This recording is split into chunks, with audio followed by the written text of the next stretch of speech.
So అందరికీ నమస్కారం. ఈ వీడియోలో 7వ తరగతి అయినటువంటి 20వ పాఠ్యాంశం అయినటువంటి జానపదులు మతం గురించి ఈ యొక్క వీడియోలో మాట్లాడుకుందాం.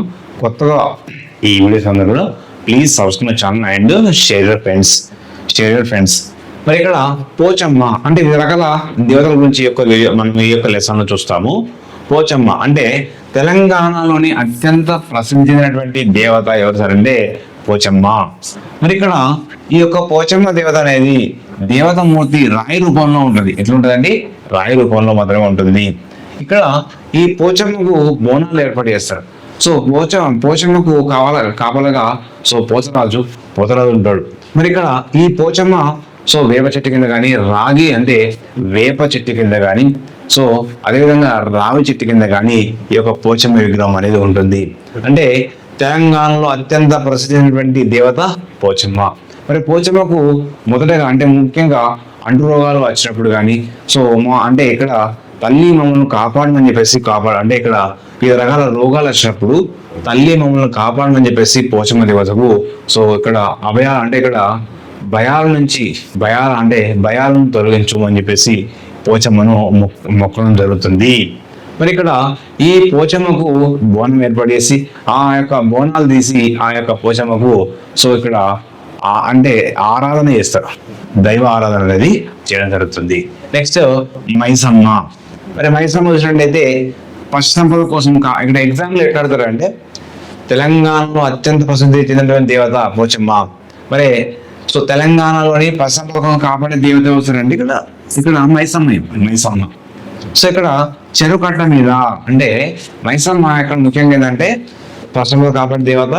చెరువు కట్ట మీద ఒక చెట్టు కింద వేప చెట్టు కింద ఈ యొక్క మైసమ్మ గుడి ఏర్పాటు చేస్తూ ఉంటాం. నెక్స్ట్ గంగమ్మ అనగానే మనకు అందరికీ తెలుసు నీటి దేవత. అంటే ముఖ్యంగా మత్స్యకారులు అంటే బెస్త కులం వాళ్ళు ఈ యొక్క గంగమ్మను పూజిస్తారు. ఇక్కడ ఇంపార్టెన్స్ ఏంటంటే పేదలను అనాథలను కాపాడే దేవత ఎవరు? పేదలను అనాథలను కాపాడే దేవత గంగమ్మ. అదేవిధంగా ఎల్లమ్మ.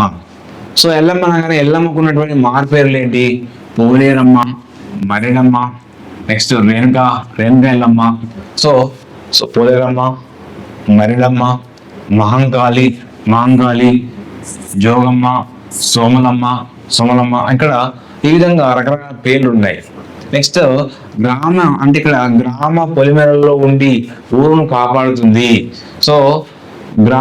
గ్రామ పొలిమేరలో ఉండి ఊరును కాపాడే దేవత ఎవరు? ఎల్లమ్మ. అంటు రోగాల నుంచి కలరా వ్యాధి నుంచి కాపాడే దేవత ఎవరు? ఎల్లమ్మ. ఇక్కడ గ్రామ పొలిమేరలో ఉండి ఊరును కాపాడే దేవత అంటే ఎల్లమ్మ. ఇక్కడ ఎల్లమ్మకు రక్షణగా ఉండేది పోతరాజు. కాబట్టి అంటు రోగాల నుంచి కలరా వ్యాధుల నుంచి కాపాడేది వస్తారండి ఎల్లమ్మ తల్లి అని చెప్పాలి. నెక్స్ట్ పోతరాజు. పోతరాజు అనేది అంటే గ్రామానికి కాపలగా ఉంటాడు. పోతరాజు అనేది గ్రామానికి కాపలగా ఉంటాడు. వివిధ పంటల రక్షణగా ఉంటాడు, జంతువుల రక్షణగా ఉంటాడు. దొంగల నుంచి జంతువుల నుంచి రక్షణగా ఆ పంటలను రక్షించే విధంగా మరియు ఆ గ్రామాన్ని ప్రజలను కూడా రక్షించే విధంగా ఉండేది పోతరాజు. మరి బీరప్ప, కాటమరాజుల గురించి కూడా మాట్లాడుకోవాలి. బీరప్ప అనగానే ముఖ్యంగా యాదవులు, కుర్మ, గొల్ల వాళ్ళు పూజించే దేవతలు బీరప్ప. ఇక్కడ గొర్రెలను ఆవులను పెంచేవాళ్ళు వీరు పశువులను గొర్రెలను కాపాడే దేవతలు.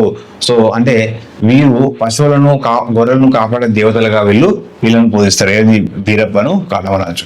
మరి బీరప్ప ముఖ్యంగా గొర్రెల కాపరిగా ఉంటూ మరి కామరాజుని వేసేటువంటి సమయంలో యుద్ధం కూడా చేసి ఏమవుతారంటే బీరప్ప యుద్ధం కూడా చేయడం జరుగుతుంది.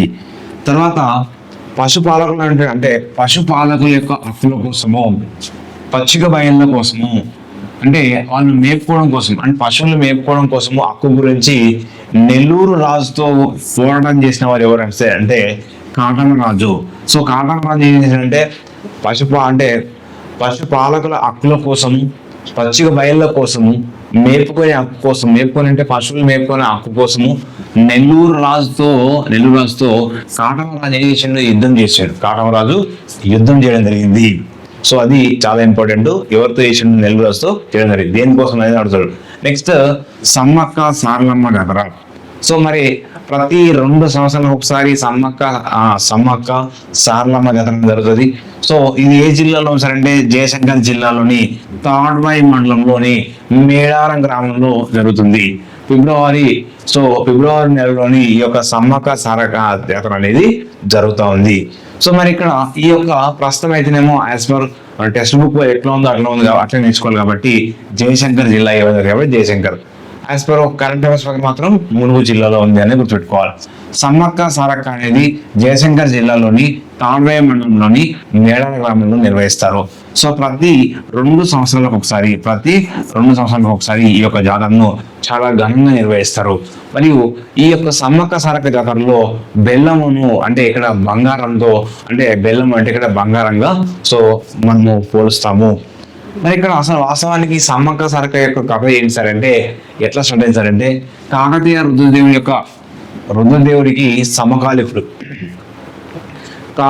రుద్రదేవుడికి సమకాలికుడిగా ఉన్నటువంటి సో మేడరాజు. ఈ యొక్క మేడరాజు ఎక్కడ పరిపాలన చేస్తుందంటే జగిత్యాల కేంద్రంగా పోలవాస అనేటువంటి రాజ్యాన్ని పరిపాలన చేస్తా ఉన్నాడు. ఎవరు సార్ అంటే ఇక్కడ సో మేడరాజు. కాకతీయ రుద్రదేవుడికి సమకాలికుడిగా పనిచేసినటువంటి మేడరాజు జగిత్యాల కేంద్రంగా పోలవాస రాజ్యాన్ని పరిపాలన చేసేది మేడరాజు. మరి మేడరాజు యొక్క కూతురైనటువంటి సమ్మక్కను మేడరాజు యొక్క కూతురు. సో మేడరాజు యొక్క కూతురైనటువంటి సమ్మక్కను సో ఇక్కడ మేడారం పగిడిత రాజుకు ఇచ్చి పెళ్లి చేయడం జరుగుతున్నట్టు. సో మేడరాజు యొక్క కూతురైనటువంటి సమ్మక్కను మేడారం పగిడిత రాజుకు సో ఇక్కడ వివాహం చేస్తారు. అంటే ఇక్కడ మేడారం ప్రాంతంలోని పగిడిత రాజు కూడా ఇక్కడ సమకాలీగా పనిచేస్తుంటాడు.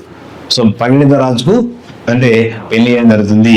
సో వీరి యొక్క సంతానమే అంటే సో పగిడిత రాజుకు మరియు ఇక్కడ సమ్మక్కకు సంతానం వాళ్ళు వస్తారంటే వీరి యొక్క 2 బిడ్డలు వస్తారంటే సారలమ్మ, నాగులమ్మ, జంపన్న కొడుకు.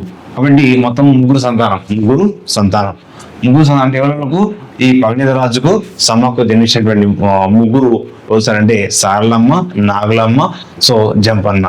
సో ఈ యొక్క ప్రధాన అంశం ఏంటి సార్ అంటే సో పగిడిత రాజు పైన సో ఇక్కడ ఎవరు రుద్రదేవుడు ఏం చేస్తాడంటే రాజ్య విస్తరణలో భాగంగా కాకతీయ రాజు అయినటువంటి రుద్రదేవుడు రాజ్య విస్తరణలో భాగంగా ఈ యొక్క పగిడిత మేడారంపై దాడి చేయడం జరుగుతుంది. సో మేడారంపై దాడి చేసినప్పుడు పగిడిత రాజు మరియు ఈ యొక్క సమ్మక్క, ఈ యొక్క సారలమ్మ, నాగలమ్మ, జంపన్న వీరందరూ ఆ గ్రామంలో ఉన్నందరూ కూడా విరోచితంగా యుద్ధం చేయడం జరుగుతుంది.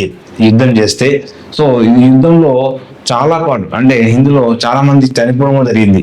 సో అదేవిధంగా ఇక్కడ ఈ జంపన్న అక్కడ ఉన్నటువంటి ఒక వాగు ప్రవహిస్తుంటుంది. ఆ వాగు పేరు ఏంటంటే సంపెంగ వాగు. ఆ సంపెంగ వాగులో జంపన్న ఎక్కువ గాయపడి ఆ యొక్క వాగులో దూకి చనిపోవడం జరుగుతుంది. మరి ఇక్కడ ఈ యొక్క సమ్మక్క, సారలమ్మ వీళ్ళందరూ కూడా చివరికి వాళ్ళు అనేక యుద్ధం చేసి అక్కడే ఆ ప్రాంతంలోనే వాళ్ళు ఒక ఏమంటారు కుంకుమ భరణ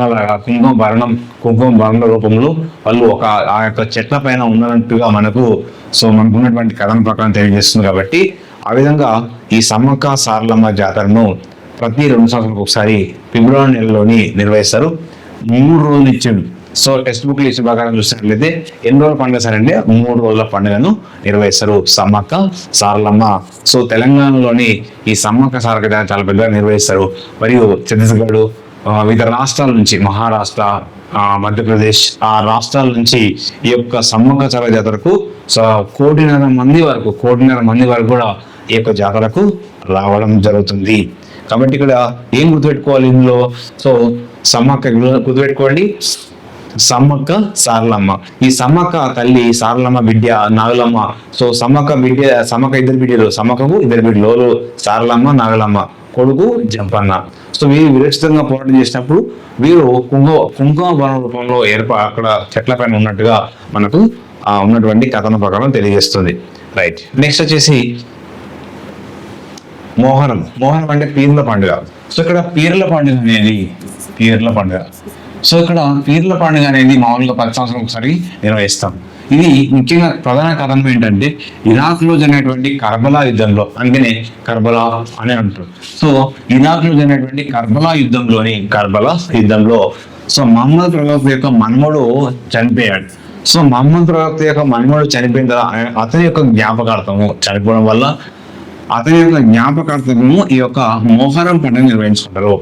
ఈ మొహరం పండుగలో పీరీలు సో ఐదు ఆకారం అంటే ఇవి సో ఈ ఆకారంలో ఉండి సో పైన ఈ కత్తుల ఆకారంలో ఉంటాయి. కత్తుల ఆకారంలో అంటే పైన చెయ్యి ఆకారంలోనూ ఉన్నట్టుగా మనకు చూడొచ్చు. చెయ్యి ఆకారంలో ఉంటాయి. కాబట్టి ఈ ఈ పండుగ అనేది అంటే కులమత ఇక్కడ వివిధ రకాల మత సమ్మేళనంలో భాగంగా అందరూ నిర్వహించుకుంటారు. హిందువులు, ముస్లింలు అందరూ కలిసి ఈ యొక్క పండుగను నిర్వహించుకుంటారు. సో దాంతో పాటుగా అంటే పీర్ల పండుగ అనేది అందరూ కలిసి నిర్వహించుకుంటారు. ముస్లింలో భాగంగా వలీల సమాధులు ఉన్న చోట వారి యొక్క వర్ధంతులను ఉర్సు ఉత్సవాలు నిర్వహిస్తారు. అంటే ఉర్సు ఉత్సవాలు ఎక్కడ నిర్వహిస్తారు?